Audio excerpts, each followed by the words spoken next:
yang sudah kami dengar, yang menyatakan betapa hebatnya Engkau Tuhan dan betapa Engkau sangat mengasihi kami anak-anak-Mu.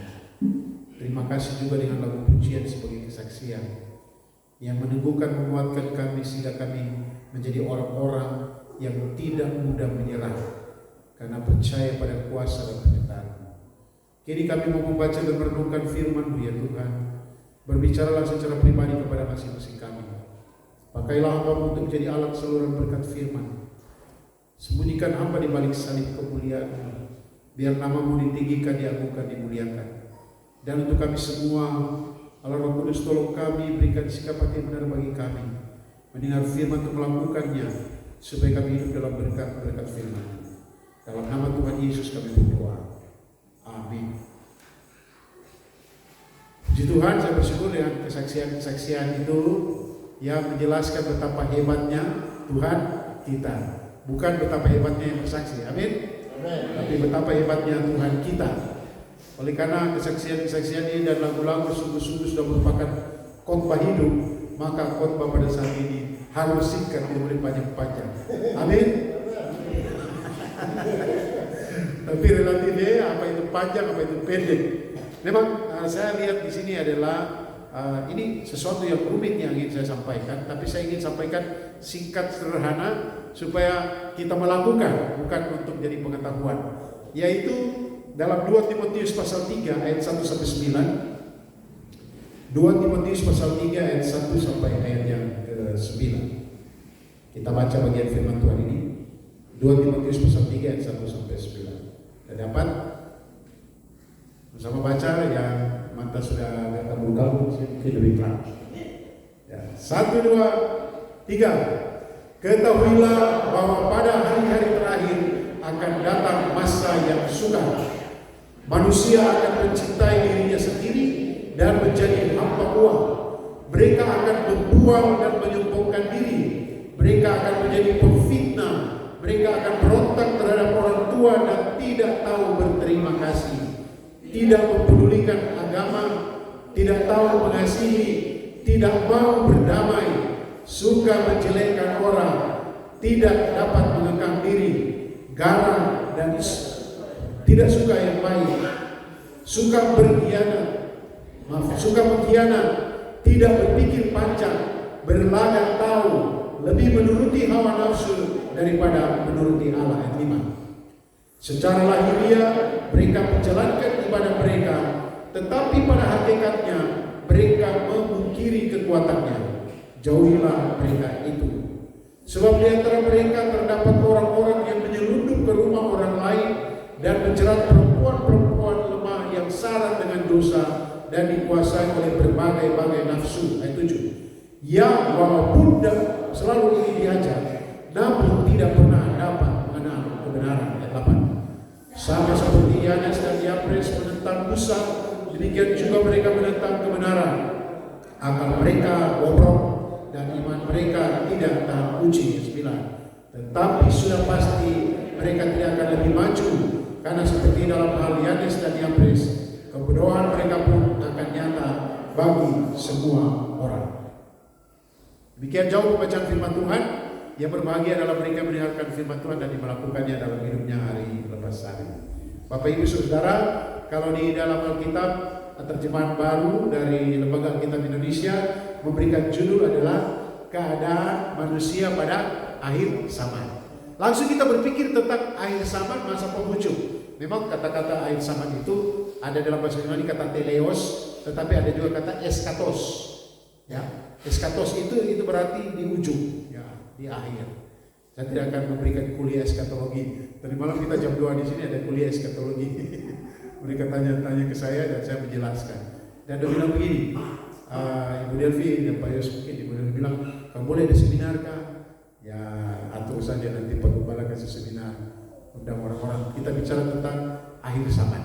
Nah saudara, kalau bicara tentang akhir zaman pada konteks ini, kita lihat ayat 1. Dikatakan apa? Ketahuilah pada hari-hari terakhir. Ini kata dasar digunakan eskatos atau eskaton ya. Nah, hari akhir zaman yang dimaksud di sini dalam pemikiran penerima surat pada waktu itu. Nah, sebelum lanjut, siapa yang tulis surat ini? Rasul Rasul Paulus. Siapa penerimanya? Timotius. Siapa Timotius? Anak muda yang masih diberi semangat oleh Rasul Paulus, yang kalau kita baca tak percaya diri. Banyak tuh anak muda sini tak percaya diri kan?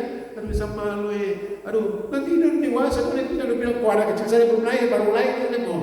Kok belum lahir itu Bapak sudah disunat dengan Bapak tali pusat sudah dipotong dengan Yohanes 3:16, langsung gugup. Misalnya begitu ya contoh.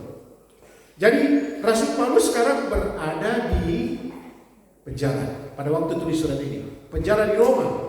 Tapi dia ingat anak didiknya yang muda yang bernama Timotius yang diberikan tugas untuk menggembalakan atau melayani di Efesus.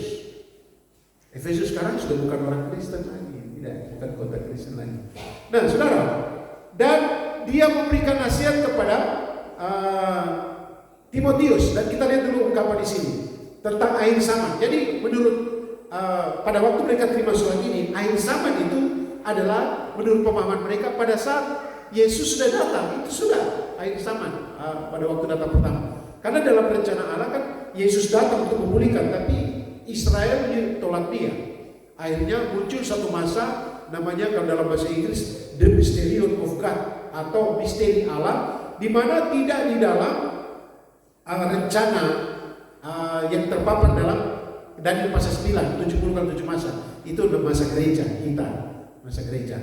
Nah, jadi menurut waktu orang baca bagian ini, waktu Timotius baca pada hari-hari terakhir, pada akhir zaman, pada waktu itu pengertian akhir zaman ada, itu sudah sampai sekarang ini dan diberikan penjelasan tentang akhir zaman. Saudara-saudara saya kasih dalam Tuhan Yesus Kristus. Dan kalau bicara akhir zaman sekarang ini, banyak kali orang bicara tentang apa? Fenomena. Itu fenomena apa? Oh, pada akhir zaman nanti ada kekacauan, ada perang di mana-mana. Ada lagu yang dari Black Brothers, bintang jatuh pada hari kiamat ya, jadi bintang jatuh pada hari kiamat. Tapi di Alkitab tidak ada istilah kiamat, tidak ada. Ada akhir zaman. Nah, berbicara tentang fenomena, nanti akan terjadi kesusahan, kesulitan besar, kelaparan di mana-mana, ada berbagai macam penyakit. Memang dijelaskan di dalam kitab Wahyu. Jarang orang berbicara akhir zaman berhubungan dengan situasi atau karakter kehidupan manusia. Ya, jarang. Selalu kalau bilang akhir zaman dalam kondisinya seperti ini. Nah, sekarang kita akan berbicara tentang hal yang lebih daripada fenomena. Oleh karena itu, tema khotbah saya pada saat ini adalah menghadapi tantangan akhir zaman. Menghadapi tantangan akhir zaman. Itu berarti bahwa akhir zaman itu penuh dengan tantangan, ya toh? Saudara-saudara saya kasih Tuhan Yesus Kristus. Sebagai umat Tuhan, sebagai orang percaya, kita harus selalu siap menghadapi tantangan akhir zaman. Sekali lagi, sebagai murid Tuhan, sebagai orang Kristen, kita harus siap menghadapi tantangan akhir zaman. Entah tantangan berhubungan dengan fenomena atau tantangan berkaitan dengan apa yang saya akan jelaskan pada saat ini. Pertanyaannya ialah, bagaimana orang Kristen bisa menghadapi tantangan akhir zaman, atau bagaimana caranya kita menghadapi tantangan akhir zaman? Saudara-saudara, bertitik tolak dari 2 Timotius pasal 3 ayat 1 sampai 9, saya mencatat di sini ada 3 cara bagaimana kita menghadapi tantangan akhir zaman. Bagaimana caranya? Yang pertama, kita lihat ayat 1. Ayat 1 tulis begini. Ketahuilah. Kalau bilang ketahuilah, saya tanya, Timotius sudah tahu atau belum? Sudah, ya toh? Karena sudah dipaparkan sebelumnya. Ketahuilah. Ini artinya apa? Artinya untuk menghadapi tantangan yang sama, yang pertama, seseorang atau kita harus menyadari bahwa tantangan itu ada. Harus menyadari bahwa kesukaran di akhir zaman itu ada. Itu sadar dulu. Karena banyak orang kan tidak sadar tuh. Makanya Petrus bilang, sadarlah dan berjaga-jagalah. Di Tesalonika juga katakan, sadarlah. Karena apa? Banyak kali kita sudah tahu. Omong kosong kalau bilang orang Kristen tidak tahu tentang yang sama. Ya toh? Dia sudah dengar di khotbah-khotbah, dia baca Alkitab, udah tahu. Tetapi tidak sadar, seringkali menganggap bahwa ini belum waktunya. Sampai pada zaman, wah ini kok bikin kapal di atas gunung. Ini Batra dulu di atas gunung. Bagaimana ada gila kapal? Saudara, jadi cara pertama kita menghadapi tantangan akhir zaman ialah menyadari bahwa tantangan atau bahwa kesukaran itu ada. Bahkan saya catat di sini menetap. Umat Tuhan harus mengerti dan menyadari bahwa tantangan itu selalu ada. Hamba Tuhan harus menyadari bahwa tantangan atau kesukaran itu nyata dan ada. Kalau dalam bahasa teknis bilang itu faktual dan aktual. Itu nyata dan betul-betul ada. Bahkan selalu ada dan menetap. Malah semakin banyak dan semakin berat tantangan itu ada. Saudara-saudara, sekali lagi saya jelaskan bahwa Rasul Paulus yang sedang berada di penjara mengingatkan Timotius anak didiknya, seorang hamba Tuhan yang masih sangat muda. Dalam pasal 2, coba kita lihat pasal 2 secara sepintas ayat 1 dulu. Pasal 2 ayat 1 dibilang apa? Sebab itu apa? Hai anakku, kemudian jadilah kuat. Sampai situ. Sebab itu hai anakku, jadilah kuat. Kemudian pasal 3 ayat 1 bilang apa? Ketahuilah anakku. Ketahuilah. Saudara-saudari, saya kasih dalam Tuhan. Pasal 2 menjelaskan Timotius harus kuat oleh karena ada banyak sekali tantangan, persoalan, pergumulan yang datang dari berbagai pihak. Baik dari orang-orang Roma maupun tantangan berkaitan dengan ajaran-ajaran palsu. Dan juga orang-orang Yahudi yang mengejar-ngejar mereka. Sehingga seolah-olah bilang begini dalam pasal 2. Timotius, takut, kau maju. Dan diberikan ilustrasi berhubungan seorang prajurit harus taat pada kebenaran. Seorang petani harus tekun. Dia tanam sampai mendapatkan hasil.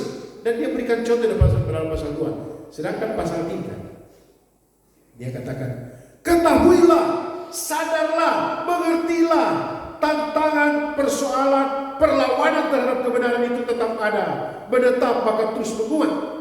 Itulah sebabnya saya bersyukur kepada Tuhan karena ada masa-masa di mana kita ada corona menyerang.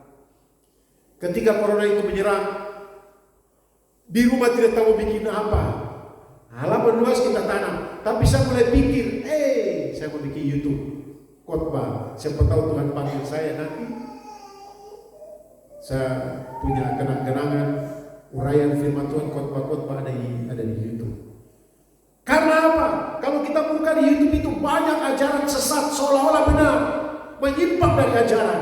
Bahkan ajaran yang paling populer sekarang, saudara, adalah yang menjelaskan manusia itu memiliki kemampuan yang disebut dengan humanisme. Wah, pasti kau kuat, berpikiran positif, itu betul. Tapi ketika kita terjebak pada hal itu, kita lupa Yeremia 17 ayat 7. Diberkatilah orang yang mengandalkan Tuhan yang menaruh harapan. Tapi ayat 5 bilang apa? Terkutuklah orang yang mengandalkan dirinya, yang hatinya menjauh daripada Tuhan, mengandalkan orang lain. Terkutuk. Jadi saudara, ada banyak ajaran-ajaran palsu. Dan pada waktu itu ada ajaran namanya gnosticisme. Gue bilang juga sampai saya bingung bilang apa. Karena saya bilang juga Bapak Ibu bilang apa itu gnosticisme. Dari kata gnosis itu artinya pengetahuan. Artinya begini, kalau nggak masuk akal nggak bisa. Saya pernah, dan kita mungkin pernah nonton di YouTube ya, satu profesor dia menaik mobil berjalan toh. Ingat cerita itu dong. Baru anak-anak ada main-main ini. Profesor. Dia bilang, oh iya. Profesor, kamu lagi bikin apa? Wah, kami lagi baca firman Tuhan tentang. Dia bilang, kamu percaya Tuhan? Iya. Oh, kalau saya Tuhan itu tidak ada. Dia bilang kan, ingat ceritanya. Berang profesor, dia bilang, tapi profesor tidak. Kalau kita tidak bisa lihat, kalau kita tidak bisa dengar, kalau kita tidak bisa pegang, itu tidak ada. Sekarang profesor bilang, saya mau tanya, kau bisa lihat Tuhan? No, tidak. Kau bisa pegang Tuhan? Tidak. Kau bisa dengar Tuhan? Tidak. Kalau begitu, Tuhan tidak ada. No, pas profesor berjalan dari mobil, anak kecil bilang begini, prosesor. Dia bilang profesor dan prosesor. Kenapa? Profesor punya pikiran? Iya. Bisa lihat pikiran? Tidak. Bisa pegang pikiran? Tidak. Bisa dengar pikiran? Tidak. Kalau begitu profesor tidak punya pikiran, tidak punya otak. Memang sekarang dunia sekarang begitu, tidak bisa dilihat, tidak bisa dibuktikan, tidak ada. Dan itu betul-betul ajaran sesat. Belum lagi Yesus diserang. Saudara, saya kalau nonton video orang menyerang Yesus, dia manusia kah, dia pokoknya Yesus apa dimaki-maki juga, saya itu tidak tergoyah. Saya tidak rasa tersinggung karena apa? Ya dong, serang bukan Yesus yang di Alkitab. Yesus yang misalnya dong bikin boneka Yesus. Yesus ini begini, Isa ini begini, dan mulai serang. Padahal ya dia tujuh itu adalah Yesus buatan mereka sendiri, bukan apa kata firman Tuhan, bukan apa kata kita. Yang kedua, seandainya mereka menyerahi Alkitab, biarlah Yesus tidak perlu dibela, tidak perlu. Kita hanya menyampaikan kesaksian hidup di dalam Yesus, ya kan? Kalau kita mengalami Tuhan, kita cerita tentang Tuhan. Dia bilang, wah ini Tuhan apa? Yesus itu bagaimana? Saya sudah mengalami Yesus dalam hidup saya. Saya dilupakan. Suatu kali, saudara, ini cerita saya baca di sebuah buku. Ini kelompok orang-orang peneliti masuk ke hutan. Tidak tahu di Papua kah di mana, saya lupa juga itu. Pada tempo dulu atau di Afrika. Dia bilang dia masuk hutan dan baru dilihat ada satu bapak tua sekali baca-baca Alkitab. Dia tanya begini, "Bapak, kau baca apa?" Dia bilang, "Saya baca Alkitab." Oh, itu dongeng. Itu tidak ada. Jadi bapak tua ini kaget. Dia bilang, Tuhan itu tidak ada. Itu agama itu sesuatu yang membodohi kamu. Wah, bapak ini kelihatannya seperti terpojok ya, bapak tua ini. Ini peneliti mulai semangat jelaskan. Kemudian bapak tua bilang begini, yang kamu katakan itu betul. Tapi kamu tahu, kalau saya tidak baca Alkitab, kalau tidak ada orang beritakan Tuhan kepada saya, hari ini juga saya sudah makan. Hari ini juga kamu saya bunuh dan saya masak makan dengan saya punya keluarga. Karena dulu saya makan manusia. Tapi gara-gara saya baca firman Tuhan ini, saya dengan firman ini, saya diubahkan oleh namanya Yesus. Dan saya tidak makan kok saya kasih itu. Mengerti maksudnya ini? Walaupun Yesus diserang. Nah oleh karena itu saudara, dalam kesadaran inilah saya rekam. Nanti dan makanya khotbah pelajari betul Alkitab, sampaikan pesan Alkitab. Saudara-saudara yang saya kasih dalam Tuhan Yesus Kristus. Tantangan, persoalan, perlawanan terhadap kebenaran itu tetap ada, menetap, bahkan terus makin jahat. Saudara mungkin cerita begini, dulu ini tidak seperti ini. Waktu saya pergi ke Mokwam, dulu Mokwam, tahu Mokwam? Sebelum Mokwam itu jalan yang itu PDIP kan, PDIP. Saya bawa di situ tahun 2000 berapa itu mahasiswa KKN. Kemudian saudara, tiba-tiba dia di daerah Minyak sana ya, dia bilang begini, aduh saya punya ini ketinggalan, dompet kata apa ketinggalan di tempat mandi.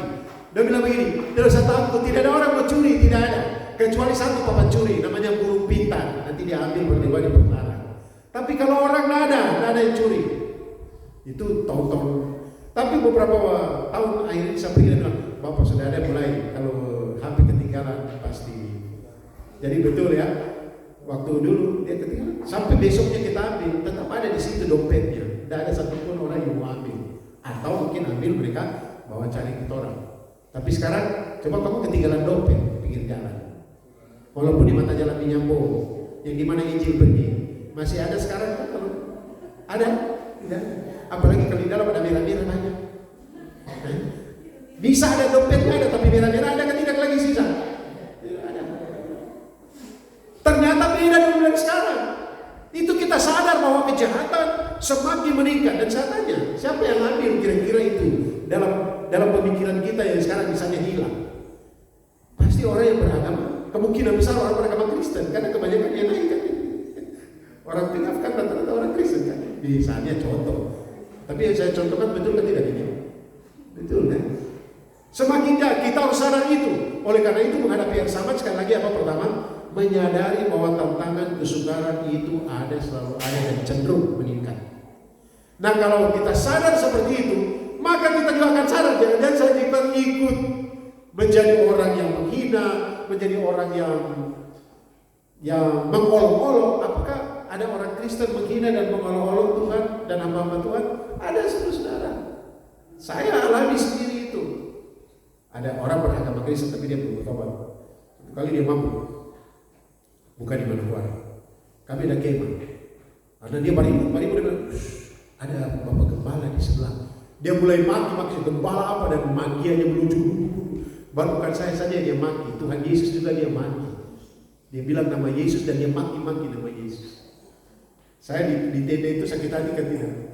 Saya masih muda, saya macam dia ini, tapi saya sudah bertobat sama Tuhan lagi. Saya tahan, saya berdoa saja. Besoknya dia datang ke pastori menangis. Besok atau 2 hari kemudian menangis. Saya bilang, kenapa? Mari masuk. Baru dia curahkan dia punya masalah. Saya bilang, hanya Yesus. Saya tidak bilang Yesus yang kau maki-maki kemarin.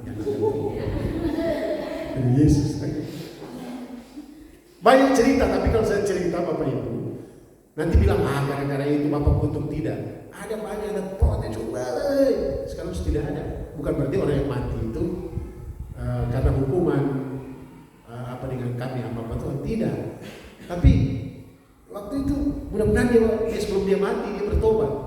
Yang ingin saya katakan adalah seperti ini. Itu kejahatan semakin, pendeta juga mati. Apakah Bapak pendeta ini pernah dipukul oleh orang Kristen? Iyalah. Tahun 99 waktu demo doa ajar saya apa? Saya menjemput ibu ini di SMA 1. Rombongan turun dan langsung menuju ke saya. Minta uang dulu, saya bilang, "Bum!" Waktu bum. Saya buka hilang dari satanya. Kau ibadah di mana? Langsung aku salah pukul itu pendeta. Apakah kami juga dipajak waktu di jalan pergi pelayanan, palang jalan, keluar, bilang, ini jalan itu pendeta itu di dalam. Pendeta ke apakah? Saya buka, apa? Apakah saya pernah dicegah? Iya, di samping sana. Saya menuju ke Arawi, bawa motor, tiba-tiba berhenti, kasih uang dulu. Di belakang ada panci Merauke 1. Saya mulai buka, kita mau kasih. Saya sebelum buka kita panci belakang bilang, Bapak saya turunnya tampil ini 1 kali ya. Saya bilang bos stop. Saya pas ambil kita mau ambil uang ya, kita panci yang tolong kan bilang, Bapak jalan. Bapak pendeta jalan. Saya tidak perkenalkan saya pendeta, Bapak pendeta jalan. Tapi saudara itu kenyataan, semakin jahat ya, semakin jahat. Orang maki-maki Yesus, orang yang tidak percaya maki. Saya sudah alami itu di depan saya. Saya injil pakai batu rohani, dia ludah-ludah dan maki-maki Yesus. Tapi itu sadar itu ada. Jadi kalau misalnya salah satu dari kita berdoa dan bilang, kayak orang suci saja. Tetap tantangan itu, tenang saja. Atau pas kita mau jujur dalam kehidupan kita, gaya saja, aku munafik. Tenang saja, lakukan saja. Sadar betul, kalau kita sadar bahwa tantangan itu ada, kita tidak sakit hati. Betul kan? Sakit hatinya sedikit lah. Masuk ke Israel sakit hati. Kita, tapi ya kita harus bilang, ya firman Tuhan bilang, itu ada. Tenang saya sadar, itu ada. Itu yang pertama ya, sadar. Katakan kiri kanan, sadar bahwa tantangan itu banyak. Bilang. Ya. Yang tidak punya tantangan tidak boleh bicara. Yang kedua, kalau bilang menyadari, yang kedua, yang pertama sadar, yang kedua pasti sadar ya. Yang kedua, ayat 2-4. Yang kedua, sadar bahwa orang jahat itu ada. Tadi, sadar bahwa tantangan itu ada. Yang kedua, sadar bahwa orang jahat itu ada. Hamba Tuhan, umat Tuhan harus menyadari bahwa orang jahat, bahwa kejahatan itu ada, menetap. Coba kita lihat pasal 3 ayat 2 sampai ayat yang ke-4 ya. Ya, dikatakan pasal 2 pasal 3 ayat 4 itu ayat 2 sampai 4. Manusia akan mencintai dirinya sendiri dan menjadi hamba uang. Bapak Ibu baca saja sendiri. Ya, menjadi hamba uang. Mereka membual, menyombongkan diri. Pernah ketemu orang yang gaya sombongnya luar biasa? Oh, pokoknya tenang saja. Itu kecil saja, kecil. Setelah datang besoknya bagaimana? Aduh, saya lupa ya. Padahal dia cuma gaya saja kemarin ya. Kan sekarang orang gaya besar banyak kan? Gaya tapi dompet kering. Bicaranya stabilisasi, tapi terus sekolah tidak lulus SD kelas 5. Tapi memang itu suasana, kenyataan. Sekali ada orang berdiri di bukan gereja bilang, aduh, bukan gereja ini. Dia bilang ini, di gereja ini bagus, nanti saya mau jual di gereja ini. Tapi orangnya pintar, tapi dia ada sedikit gangguan. Bapak ini coba baca, ini saya baca bahasa Yunani sedikit ya, tidak apa-apa tuh. Dalam pasal 3 yang 2, dimulai dengan apa? Manusia mencintai dirinya sendiri. Manusia mencintai dirinya sendiri. Kemudian dia sambung pakai dan, sebenarnya manusia mencintai dirinya dan mencintai uang. Terus pasal 4 dia tutup dengan ini, pasal 4. Pasal 3 ayat 4. Dari ayat 4.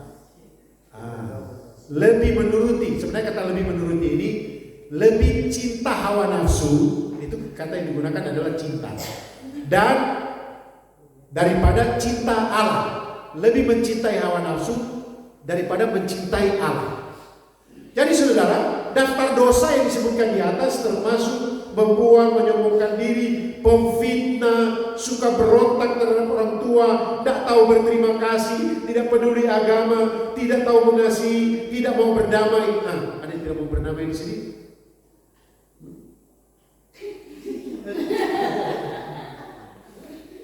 Tadi lagu apa tadi kemudian? Ku kasih kau di surga, kasih Tuhan, ku kasih kau dengan berdamai, saudara, berdamai. Hidup itu enak kalau damai, indah kan? Semua persekutuan itu enak kalau damai. Saya membayangkan beberapa waktu kemudian gereja ini penuh orang, sambung bongkar. Tidak tahu kalau kita saling senyum satu dengan lain di sini. Gembala berdiri di sana, salam yuk, sosial. Dia karena banyak orang cepat-cepat. Orang banyak jadi cepat-cepat. Kalau sekarang kan tidak kan, halo shalom, atau berkati kowe, ibu-ibu dengan ibu-ibu cipiki, nanti tidak waktu lagi cipika makan waktu. Kalau sebanyak, karena kasih kebanyakan orang akan hilang, datang di gereja formalitas. Ya, di sini tidak belum, tapi mudah-mudahan tidak. Tetapi itu disebabkan oleh karena apa? Kemudian ayat 3, suka menjelekkan orang. Ada yang suka menjelekkan orang di sini? Ada. Di sini tidak ada. Di sana sini banyak. Suka tidak dapat mengekang diri. Yang parah ini tidak dapat mengekang diri banyak di sini. Coba contoh ya, pas di depan rumah kita tiba-tiba tabrakan. Orang lain persoalan langsung dia bilang, "Au!" Parang semua keluar. Saya itu sudah menghadapi banyak dulu di Soli. Kalau ada kejadian, sekarang puji Tuhan ya, aman. Dulu ada kecelakaan satu, saya langsung amankan yang tabrak. Satu kali, satu pace dia tabrak ini, pace dia tabrak anak, termasuk anak di STT. Pas tabrak saya langsung amankan yang tabrak ini, bawa ke kantor saya. Kebetulan waktu itu saya jadi pejabat ketua, saya masukkan ke kantor. Kemudian saya tinggal diam di sini dan kita tol yang luka. Tiba-tiba ada orang datang, mana yang tabrak? Ambil, dia datang ambil. Saya ini polisi, saya bilang kalau polisi, kok setuju kau surat baru? Saya mau tanya, kenapa kau datang kau tidak pakai barang ini baru? Dia bilang tidak ada di rumah, saya tidak bisa kau pulang. Saya ketua di sini, saya tahu ini pulang. Saya bilang, kemudian saya bisik dia, Pak, kalau ada ini nanti orang yang tabrak mati nanti sebentar. Tapi puji Tuhan, ya Tuhan sudah menolong sehingga banyak sudah diubahkan ya di Solo, banyak. Saya bicara ini tahun 90-an, yang lain belum lahir. Tuhan sudah ubahkan di gereja Keset itu. Nah, saudara, saya ingat tanggal 31 Desember 1997 kan, 98 saya khotbah di Pak Sadar Purma. Pertama kali jemaat. Saya khotbah Natal di di situ berapa orang. Tetapi pasien belum banyak kali dia, tolong orang banyak di jalan. Tapi Tuhan ubahkan. Namun saya mau beritahu saudara-saudara, sampai sekarang di mana-mana kejahatan itu masih ada, sadar. Menyadari bahwa kejahatan itu selalu ada akan menolong kita untuk siap menghadapi dan tidak ikut terseret dengan kejahatan itu. Jangan bilang kuat, saya kuat kok, saya bisa. Seorang hamba Tuhan mungkin dia bilang, saya bisa, saya mau melayani sana di sana. Tapi saya nanti cewek-cewek yang di 55 ini ganggu kok. Ini kuat iman apa? Sampai sana kalau pusing. Lebih baik jangan. Saya dulu melayani di sana, saya panggil Ibu Edi, Ma ikut kan? Saya panggil Ibu Edi, Ma ikut. Pak Jeffrey panggil Ibu Foni, ikut. Karena kalau kami laki-laki yang pergi ke sana nanti kita pusing. Tuhan, kami bisa melayani di sana. Mereka juga perlu ditolong. Tapi yang kedua, sadar bahwa orang jahat itu ada. Jahat yang dimaksud di sini yaitu menuruti hawa nafsu, tidak cinta Tuhan. Ayat 4 bilang itu toh, daripada menuruti Allah dia menuruti atau cinta diri sendiri dan hamba uang. Gara-gara uang ini kan semua orang baku aja. Gara-gara uang, cuma gara-gara uang. Saya bersyukur saudara, oleh karena saya punya istri yang tidak menuntut banyak, adakah, tidakkah. Saya selesai dari mana ibu tidak tanya ini amplop kasih, tidak pernah tanya apapun. Karena kami melayani itu keadaan persembahan dapat berkat. Kadang kami harus berbagi banyak-banyak kepada orang-orang. Karena apa? Karena kita harus menjadi hamba Tuhan, bukan hamba uang. Saya mau beritahu, ketika ada seorang hamba Tuhan yang mulai orientasinya bicara tentang uang, stop sudah. Mungkin majelis ini langsung tegur, Pak melayani di sini kah? Bapak mencari uang. Hamba Tuhan kah? Bawa. Kalau melayani itu harus berani bayar harga, bukan cari harga. Nah, saya menyampaikan ini karena mungkin di lain waktu. Ya, ada orang malah mau mendaftarkan diri, tapi pertama tanya gaji berapa. Iya, memang ada aturan organisasi, tapi kalau sudah saya bicara begini supaya jangan pendeta Albertinus Emenu terus lihat Bapak Gembala sekarang melayani saja, ya kan? Hal-hal lain itu urusan Tuhan. Saya sudah mau 40 tahun ini 40 tahun terjun di dunia pelayanan, dan saya tidak pernah dikecewakan oleh Tuhan. Kadang memang Tuhan ini sudah perlu. Jadi kemarin tapi saya mau berobat ke Manado, saya dan ibu berobat lagi, kontrol kesehatan. Saya bilang begini hari Jumat kepada Tuhan, Bapak kalau boleh kasihkan berkat kami, persiapan selesai bentrik atau apa supaya kami langsung berangkat. Hanya itu saja saya sampaikan. Kemudian saya bekerja. Tiba-tiba saya dapat telepon. Bukan tiba-tiba dapat telepon, tiba-tiba Ibu Sri yang buat telepon, Ibu Endang buat telepon.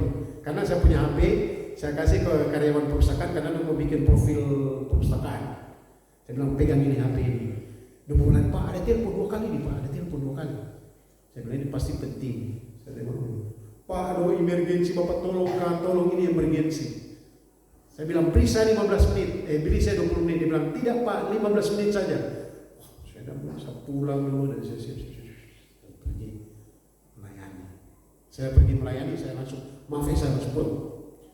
Saya ada urusan banyak. Saya pas pulang, motor orang yang undang saya bilang, Pak pulang, oh iya Pak tapi saya start mobil, tiba-tiba orang lari kencang kejar saya. Pak, setelah itu saya tahu saya semangat begitu dan saya bekerja. Setelah itu saya ingat, aduh Tuhan, aku mau pergi berobat ini bagaimana caranya untuk berobat lagi? Bukan berobat apa tadi? Kontrol. Gimana ini Tuhan? Karena saya punya jantung mulai enak jadi. Saya sadar itu sudah siap pas saya buka. Tuhan terima kasih. Saya langsung nangis di situ. Saya hanya bicara begitu, Tuhan tahu. Memang kadang-kala mau kita punya jadwal yang Tuhan harus penuhi. Tapi ada jadwal Tuhan yang bikin kita terkejut. Ada saat-saat tertentu. Tuhan, saya mau bicara bagaimana ini? Tiba-tiba gue yang ternyata bicara. bicara tiba-tiba sudah bisa bicara bagus ya, untuk memberikan materi kah, seminar kah, atau makanya kita doakan Chris ya. Tidak tahu Chris pemalu, tapi karena kayaknya dia itu dia jadi semangat ya, jelaskan ini daun rumput kebar ini bahasa Latinnya tidak tahu dia lagi gak tiba-tiba foto Ibu Yanti langsung menangis lagi. Oh puji Tuhan, terima kasih. Nah, orang tua menangis itu karena berbahagia, bersyukur. Saudara-saudara, orang jahat itu selalu ada, tapi jangan kau yang jadi orang jahat. Jangan kau jadi orang jahat. Bilang kiri kanan, orang jahat itu selalu ada. Tapi bukan saya bilang, bukan saya. Tapi jangan kau bilang begini, bukan kau toh. Kau bilang begini bukan kau. Berapa tunjuk di kau? 3 tunjuk di kau toh. Supaya kita waspada. Yang ketiga, kalau yang pertama sadar bahwa tantangan itu ada, kedua sadar bahwa orang jahat itu ada, yang ketiga pasti sadar ya. Yang ketiga ayat yang ke-5 sampai 9. Yang ketiga, sadar bahwa penyesatan itu ada. Penyesatan. Kalau tadi orang jahat itu semua orang, tapi penyesatan ini orang munafik. Mari kita coba lihat. Ini kita lihat. Ayat 5 baca. Kita lihat. 1, 2, 3. Secara lahiriah mereka menjalankan ibadah mereka, tetapi pada hakikatnya mereka memungkiri kekuatannya. Jauhilah mereka itu. Saudara-saudara, bahkan ayat 6, coba kita lihat ayat 6. Memang ini agak spesifik. Sebab di antara mereka terdapat orang-orang yang menyelundup ke, saya cerita saja. Jadi rupanya ada pemimpin kaum penyesat ini menjadi pemimpin kelompok. Mereka itu biasa mengunjungi perempuan-perempuan, secara khusus kita maaf, perempuan-perempuan yang syarat dengan dosa. Yang menurut Paulus, mereka mau selalu diajar tapi mau hidup dalam dosa. Dan orang-orang ini menyasar perempuan-perempuan ini yang kaya, tetapi juga yang mudah jatuh dalam dosa seksual. Kemudian, dan mereka dekati perempuan-perempuan ini. Ini contoh. Kemudian berikut lagi, ada hal-hal yang penyesatan munafik. Jadi saudara, ciri-ciri penyesatan itu adalah, yang pertama itu tentu ajarannya menolak Yesus sebagai Tuhan dan menolak Yesus sebagai manusia sejati. Tetapi juga penyesatan yang kedua adalah orang ini di depan itu luar biasa, tapi kehidupannya atau dia main belakangnya, membujuk orang, menjatuhkan orang-orang yang kelihatan lemah. Ini kalau contoh di sini perempuan-perempuan yang syarat dengan kejahatan, tapi ada orang lemah di jemaat, misalnya orang yang punya uang banyak, kaya, dia cuma dekati tipu-tipu dan bahasa-bahasa rohani, tapi orientasinya adalah cari uangnya di mana-mana. Itu bahkan di surat Petrus dikatakan, penatua, jangan kamu, dikatakan itu salah satu bagian, jangan kamu mengambil serakah, cinta uang. Karena ya dikatakan cinta uang. Jadi penyesatan itu dua, dia cinta diri sendiri supaya dia jadi top, tapi juga dia sebenarnya cinta uang, dia cari uang, pelayanannya cari uang. Dan itu ada. Jangan bilang ada mungkin, tidak mungkin. Dia kan dokter di Rukia, dia kan pendeta besar. Atau ya pendeta terkenal. Iya, ada kejahatan itu ada. Bisa juga jadi pada diri saya, bisa. Ada film yang kami putar kemarin. Dalam pemutaran film KKR kemarin pengangkatan, orang-orang yang menyangkal Tuhan, ternyata di gereja ada satu orang yang tinggal, pendetanya tinggal kembali. Sampai orang yang cewek itu datang, saya bersyukur kau masih ada, berarti mama saya masih ada. Mamanya orang takut akan Tuhan. Pendeta lain saya bilang, tidak, mamamu sudah diangkat oleh Tuhan. Baru kok dia menangis. Saya itu mengajar jago, saya tahu Alkitab, saya pintar, tapi kuncinya bukan itu. Cewek ini protes, wah baru apa? Kuncinya itu percaya dan percayakan diri. Dan saya tidak, saya nggak ada di sini. Pendetanya tinggal. Jadi saudara, kalau pendeta yang bicara kemudian sesat, kita mudah lebih tertipu. Tapi kalau orang mabuk yang bicara sesat, kamu bilang apa? Kok mabuk saja bu? Coba kalau pendeta yang bicara, ini soal ini dan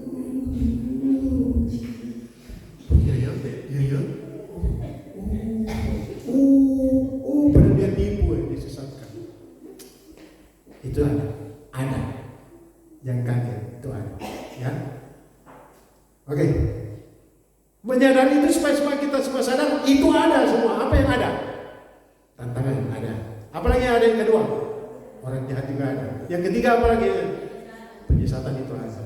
Penyesatan itu karena siapa yang menyesatkan? Orang yang sepertinya tahu tapi sebenarnya menyesatkan. Tapi bukan kamu toh. Makanya hati-hati deh hoax ya. Kalau mau kirim sesuatu, oh bagus sekali ini, oh bagus kirim, padahal hoax.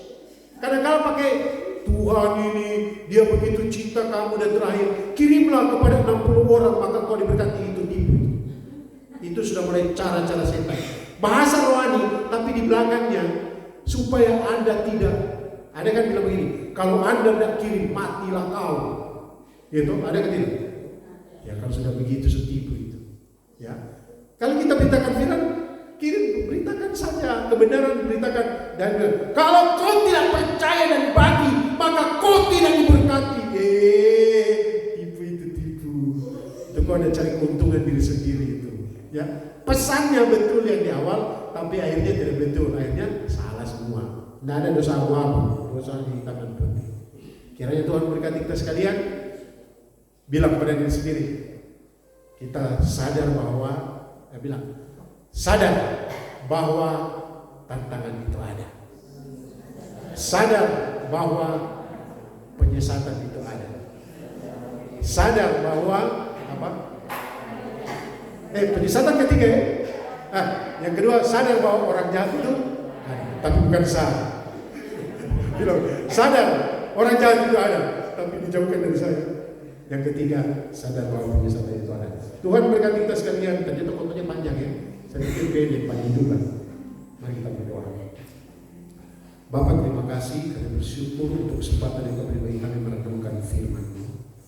Tolonglah kami ya Tuhan, menjadi pribadi yang menyadari bahwa tantangan, persoalan, kesukaran itu nyata ada. Tetapi juga kami menyadari bahwa orang-orang jahat itu ada. Tolonglah kami untuk tidak terseret, tidak menjadi bagian dalam kejahatan. Tolong juga kami untuk menyadari, sadar bahwa penyesatan itu ada. Sehingga kami mencintai firman-Mu seperti dalam 2 Timotius 3:16, bahwa firman Allah itu bermanfaat untuk mengajar, menyatakan kesalahan, memperbaiki kelakuan, dan mendidik orang dalam kebenaran. Terima kasih untuk firman-Mu. Kami bersyukur dalam nama